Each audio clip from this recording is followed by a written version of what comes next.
सोहम आजकाल खूप टेन्शनमध्ये आहे. त्याच्या टेन्शनचं कारण आहे त्याने खरेदी केलेला नवीन फ्लॅट. त्याने घर खरेदी करण्यासाठी रिअल्टी पोर्टलची मदत घेतली होती. अनेक ऑनलाईन वेबसाईट शोधल्यावर त्याला एक फ्लॅट सापडला. ब्रोकरने त्याला फ्लॅट दाखवला. तो म्हणाला हा फ्लॅट या सोसायटीतला सगळ्यात मोठा फ्लॅट आहे. तसेच या एरियामध्ये 9,000 रुपये प्रति स्क्वेअर फूट हा मार्केट रेट चालू आहे, असं ब्रोकरने सोहमला सांगितलं. मात्र फ्लॅट खरेदी केल्यावर सोहमला सोसायटीतल्या एका व्यक्तीनं सांगितलं की या एरियामध्ये केवळ 7,000 रुपये मार्केट रेट आहे. तसेच सोसायटीतला हा सगळ्यात लहान फ्लॅट आहे. ब्रोकरने आपल्याला फसवलं हे सोहमच्या लक्षात आलं.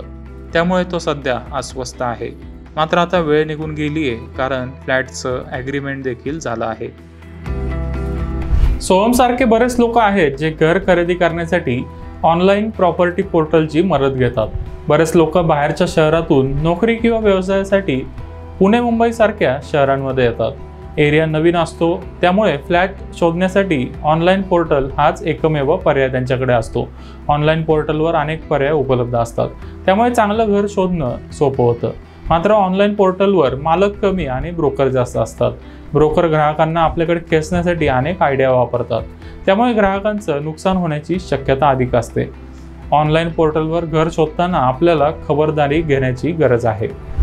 प्रॉपर्टी पोर्टलचा फायदा असा आहे की इथं तुम्हाला शेकडो प्रॉपर्टी काही क्लिक्समध्ये पाहायला मिळतात. याद्वारे तुम्ही तुमच्या आवडत्या ठिकाणी तुमचं बजेट आणि गरजेनुसार घर शोधू शकता. तसेच तुम्ही इतर मालमत्तांच्या किमतींची तुलना करू शकता. ऑनलाईन पोर्टलवर रिसेलच्या प्रॉपर्टी जास्त असतात, म्हणजेच एखादा फ्लॅट किंवा घर जे बिल्डरकडून कोणीतरी विकत घेतलंय आणि नंतर घर मालकाला ते विकायचं आहे. प्रॉपर्टी मार्केटशी संबंधित तज्ज्ञांचं मत आहे की इंटरनेटवर घरांच्या खरेदी विक्रीच्या मोठ्या प्रमाणात जाहिराती असतात. मात्र या डेटाच्या सत्यतेबद्दल शंका आहे, विशेषतः किमतींच्या बाबतीत. याची चौकशी करण्यासाठी आम्ही एकाच सोसायटीतील एकाच आकाराच्या फ्लॅटची किंमत 2 वेगवेगळ्या रिअल्टी पोर्टलवर शोधली.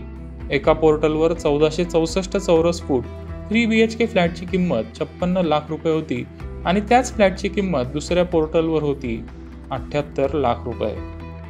होम रेंट्सचे संस्थापक प्रदीप मिश्रा म्हणतात की प्रॉपर्टी ऑनलाईन लिस्ट करताना ब्रोकर अनेकदा चुकीचे फोटो, तपशील आणि फ्लॅटची कमी किंमत देतात, जेणेकरून ते घर खरेदीदारांचं लक्ष वेधून घेऊ शकतील आणि त्यांच्यासाठी लीड निर्माण होईल.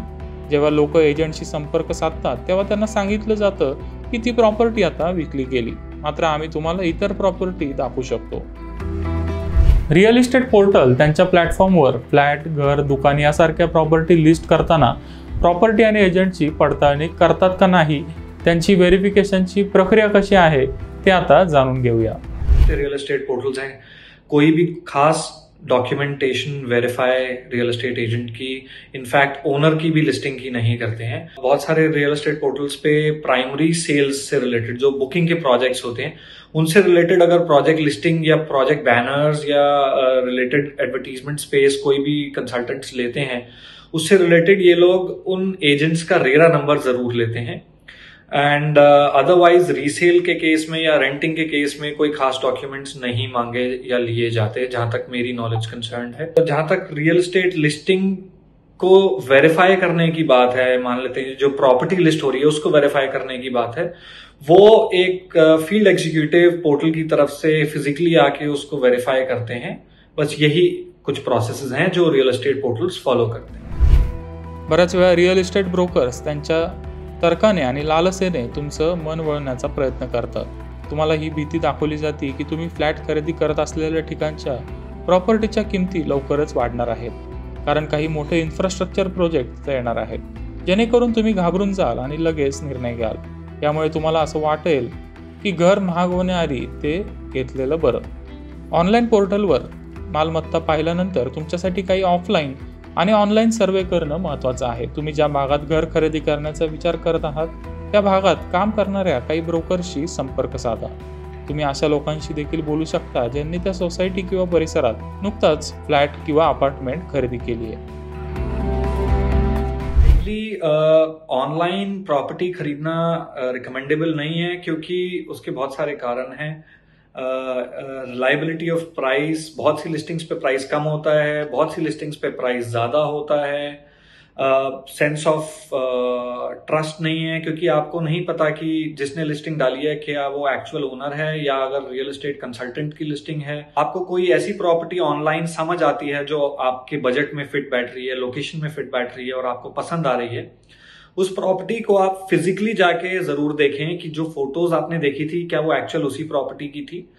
टाइटल डॉक्यूमेंट्स देखिए, ओसीसीसी, फायर एनओसीज, सारे रिलेवेंट डॉक्यूमेंट्स देखिए, नो ड्यूज सर्टिफिकेट्स देखिए, अगर बैंक लोन था तो खत्म कर दिया है, और अगर बैंक लोन है तो उसकी पेमेंट्स टाइम पे हैं, कोई डिफॉल्ट तो नहीं है। घर खरेदी करण्यापूर्वी मालमत्तेच्या ठिकाणी स्वतः भेट द्या। बांधकाम सुरू असलेल्या मालमत्तेच्या बाबतीत प्रकल्पाचा मास्टर प्लॅन, रेरा नोंदणी, कंप्लीशन सर्टिफिकेट, घराचा ट्रॅक रेकॉर्ड यासारख्या गोष्टी तपासा। बिल्डरचे पूर्वीचे प्रोजेक्ट कसे होते, फ्लॅट मिळण्यास काही विलंब झाला का, कोणत्या प्रकारच्या सुविधा त्याने उपलब्ध करून दिल्यात, प्रकल्पाचा बांधकामाचा दर्जा कसा आहे, यासाठी तुम्ही या प्रकल्पात राहणाऱ्या लोकांशी बोलून माहिती गोळा करू शकता। रिसेल प्रॉपर्टीच्या बाबतीत जमीन मालकाशी थेट बोला। तसेच possession letter, completion certificate, NOC certificate, sale deed, chain deed आणि भार प्रमाणपत्र तपासा। या कामात एक चांगला वकील तुम्हाला नक्कीच मदत करू शकतो। ट्रांजैक्शन में रियल एस्टेट एजेंट से कोई पॉइंट ऑफ कॉन्फ्लिक्ट है, कोई डिविएशन है या कोई डिस्प्यूट है तो डिपेंड करता है। अगर आप अंडर कंस्ट्रक्शन प्रॉपर्टी ले रहे हैं जो रेरा के स्कोप में आती है या रेरा के गाइडलाइंस में आती है तो उस एजेंट की कंप्लेंट रेरा अथॉरिटी को करी जाएगी। एंड अगर रीसेल का केस है जहां पे या ऐसी कोई ट्रांजैक्शन है जहां पे रेरा का कोई स्कोप नहीं है, वहां पे आपका लोकल पुलिस स्टेशन इन्वॉल्व किया जा सकता है। स्पेशली अगर रीसेल ट्रांजैक्शन है तो बायर सेलर अग्रीमेंट जो होता है उसके बीच में आप रियल एस्टेट एजेंट का भी रोल डिफाइन करिए, उनकी ब्रोकरेज भी मेंशन करिए, ताकि कोई भी आगे चल के पॉइंट ऑफ कॉन्फ्लिक्ट या डिस्प्यूट ना रहे। ऑनलाईन पोर्टलद्वारे सापडलेल्या रिअल इस्टेट एजंटबद्दल बहुतेक खरेदीदारांना कल्पना नसते। अशा परिस्थितीत एजंटकडून त्याच्या 4-5 जुन्या क्लायंटचे नंबर घ्या, त्यांच्याशी बोला आणि ब्रोकर सोबतचा त्यांचा अनुभव कसा होता ते जाणून घ्या। ब्रोकरबद्दल ऑनलाईन शोधा, त्यांची सोशल मीडिया अकाउंट्स देखील तपासा। अनेक ग्राहक ब्रोकर सोबतचे त्यांचे चांगले वाईट अनुभव सोशल मीडियावर शेअर करतात, हे तुम्हाला चांगला ब्रोकर ओळखण्यासाठी मदत करू शकतील। घर घेण्याआधी सोहमने थोडा सर्वे केला असता तर आज त्याच्यावर अस्वस्थ होण्याची वेळ आली नसती। प्रॉपर्टी पोर्टलचे काम फक्त जाहिराती दाखवणं असतं। हे पोर्टल एखाद्या ठिकाणी घर शोधण्यासाठी, किंमत जाणून घेण्यासाठी आणि इतर प्रकल्पांशी किमतींची तुलना करण्यासाठी चांगली आहेत। मात्र तुम्हाला पुढचं काम स्वतः करावं लागेल। तुम्ही योग्य रिसर्च नाही केला तर तुमचे पैसे अडकू शकतात किंवा मोठं नुकसान होऊ शकतं। तुमचे कष्टाचे पैसे वाचवण्यासाठी आणि मनस्ताप होऊ नये यासाठी ऑनलाईन रिअल इस्टेट डीलमध्ये ऑफलाईन रिसर्च खूप महत्त्वाचा आहे।